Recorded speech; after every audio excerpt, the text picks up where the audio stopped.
For every person you see performing on stage, there are 10 other people who are equally qualified. That's what my old teacher, David Finkley, used to say to his students. But don't let that depress you. Okay, then why would he say that? Well, first of all, you have to understand that most people feel that it's talent, it's a direct line with talent that ends up getting you the job. But the reality is that the classical music and jazz music market is just not wide enough to accept all those talented people. So the question is not how good are you as a musician, but how do you become one of those people who make it? Because yes, in classical music, jazz music, being good is extremely important, but it's only the first step, and it's not even the hardest part. So there's an illusion that lots of students believe, if it's not told them directly, at least they believe that there's a direct pipeline. You go practice, you go to conservatory, you audition for jobs, you apply for jobs, and then you get a job. And that would work in a perfect world where classical music and jazz music had a much bigger market. We all wish it was that way, but the fact of the matter is classical and jazz is a very small part of the overall music industry. So there has to be more to the story. Many excellent professional musicians spend years outside of the stable job market. So the question becomes, if talent isn't the main indicator, then what is the main thing that will help get you a job? Let me lay this out for you very cleanly and clearly. First of all, as for orchestras, there are very few job openings each year. People who get jobs, who win those jobs, they tend to stay in those positions.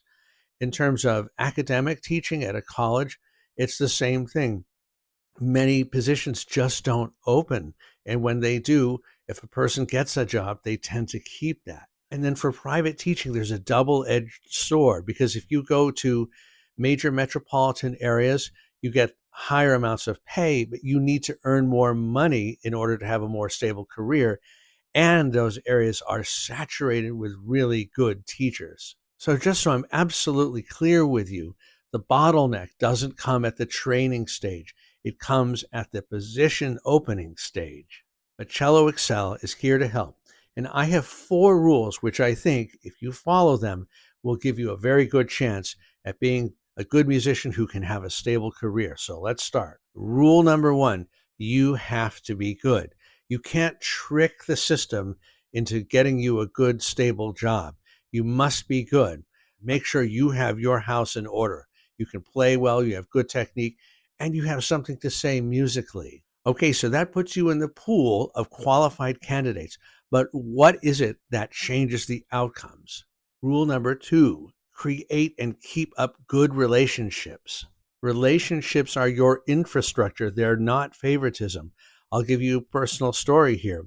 My first teaching job at a college I got because I knew another cellist who had taught there, and they were leaving, so they gave me that job. My first batch of students came the same way. A teacher had to move, and so gave me all of their students. Now, if I wasn't good, and if I wasn't a friendly, affable person and kept up those relationships, I might not have gotten those opportunities. Maybe I would have in the future, maybe not.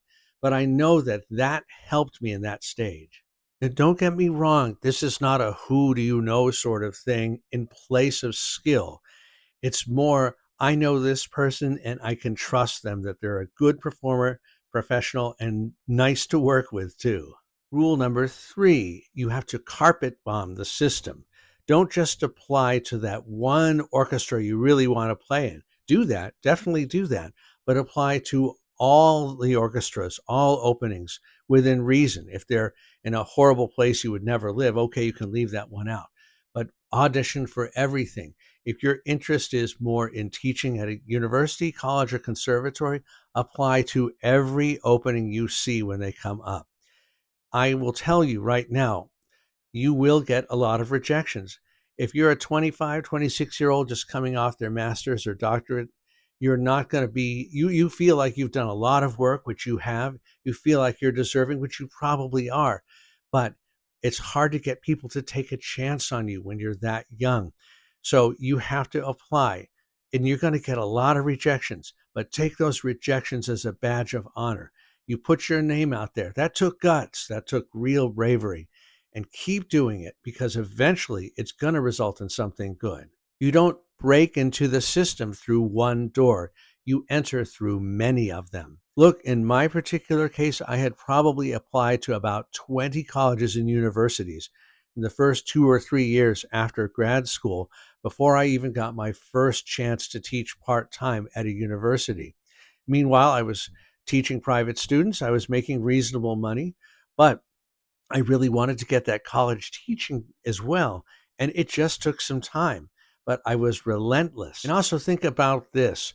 When you apply for colleges, universities, or audition for jobs, many, like I say, many people are very qualified. So some of the stuff that's happening under the hood is just not knowable to you. The politics behind it, the sort of personality they're looking for, the type of person they're looking for, you just can't know those parts. So you can't take it personally. You just have to show yourself in a good light over and over with professionalism, with dignity, and with artistry. This is a probability game, and exposure does compound. But rule number 4 is very important too. Understand that there's no performance that's beneath you. Don't be afraid to sub in orchestras. Don't be afraid to play weddings. Don't be afraid to teach those students who seem not to care at first. This is what we do as musicians. This is our life. We bring ourselves into it. You play well as a sub in those orchestras, it may result in more concerts. When I first moved to where I am now, I auditioned for one orchestra as a sub, and then I was, by word of mouth, accepted into other orchestras, and now occasionally I sub with almost every orchestra in my area. So always put forth the best version of you as a person, performer, and teacher, and don't think anything is beneath you. Another example is that often before I give some concerts, I will play in an assisted living home. It's a great way to shake out the nerves, to shake out some of the wrong notes, but also you're doing a service for the people there. I don't allow myself to play poorly at those places. I don't use the assisted living home. I play my very, very best. But when you play there, you're giving people who might not even be able to leave the facility a chance to hear great live music. That is a service. And I think as musicians, as artists, part of what we do has to be service oriented. When I say that rule number 4 means that there's nothing beneath you about what you do as a musician, it means that early career performers don't build their careers by waiting for the ideal job. They stay active.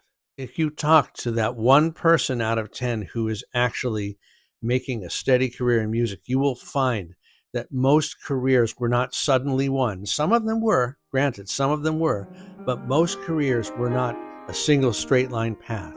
Most careers were cobbled together. They were assembled in the same way I talked to you about, with these 4 rules guiding them. On the outside, it looks like a single full-time teaching job. It looks like a full-time orchestra job. From the inside, it's actually 1,000 decisions that brought the person there. So yes, it's true that with classical music and in jazz, there are more musicians than there are jobs, but careers still do happen, just perhaps not in the way you originally imagined. Is the system brutal? Some people say it is, but it isn't impossible, and you can make this work if you work hard on yourself as a musician, and if you're smart about how you go about looking for a career in music. But for this one, I'm really interested in your comments. If you're a professional musician, what advice would you give in addition to what I've said? And do you agree with my 4 rules? And if you're an amateur musician or simply a music lover, did you know about this? And what are your thoughts? Thanks so much for watching. I'll see you in the next one. Bye-bye.